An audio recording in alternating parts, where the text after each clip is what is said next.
Hello guys, welcome back. I know it's been quite a while since my last video, but I have been super busy playing this super awesome game and it's left me no time for videos. But today is a good day. I got nothing to do except a video.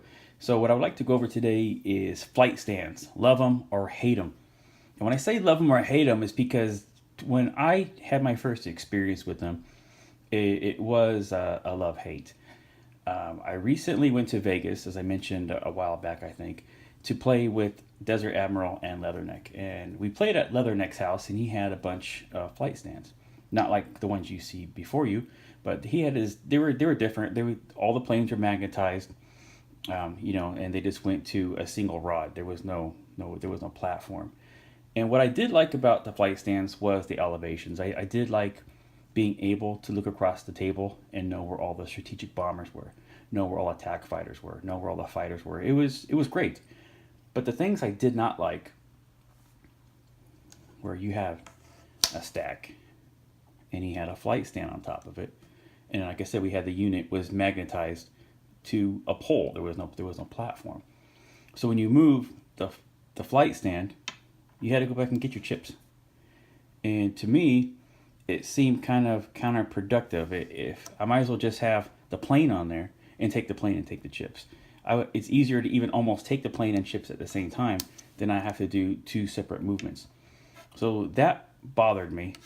And in addition to, you recall I've already painted my units. They've already been magnetized as far as attack fighters and the fighters go. Remember, if you've seen my carrier vid, I used magnetized paint. And because I prefer paint over big magnets, there's just nothing there. It's just paint. It's just, I don't have to drill anything. And also, the magnets don't overpower the unit sticking together. When you take a plane off of a carrier with a magnet, the carrier wants to come with it. I wanted them weaker so I can grab the plane off the carrier and the carrier leaves behind. It's still a one-handed thing. So with all of my units being done already, I did not want to have to go back all of my bombers, paint the magnetic paint, and then paint the undercarriage on all my bombers. So that was a no-go.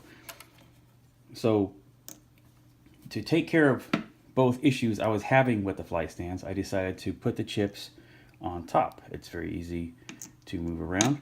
You grab the plane, you grab the chips, and it's all at the same time.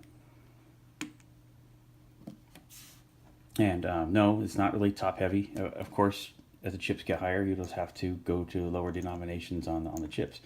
But no, it's just fine. But even with this setup, I don't know if I like flight stands. I just don't think it's my thing. I do like the occasional one.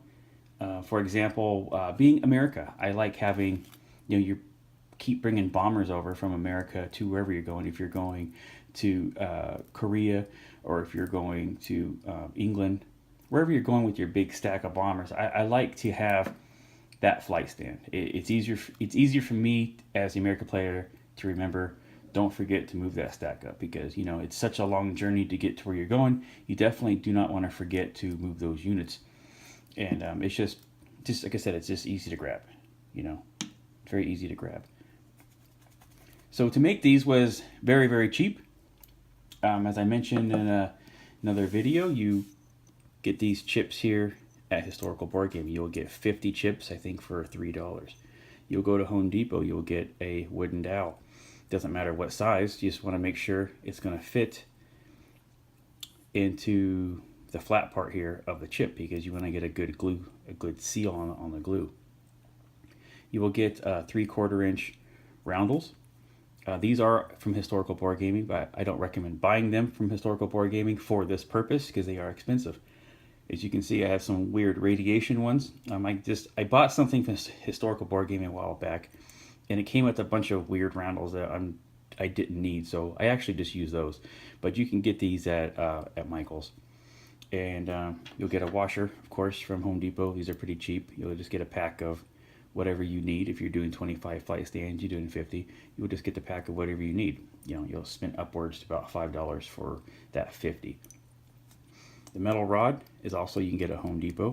They have flags that you poke in the ground for like landscaping or for water lines or whatever. You'll just, they are in the hardware section by where the tape measures and stuff are. You'll see just like a big bundle of flags, and it's like you get like 100 flags for like $5 or something.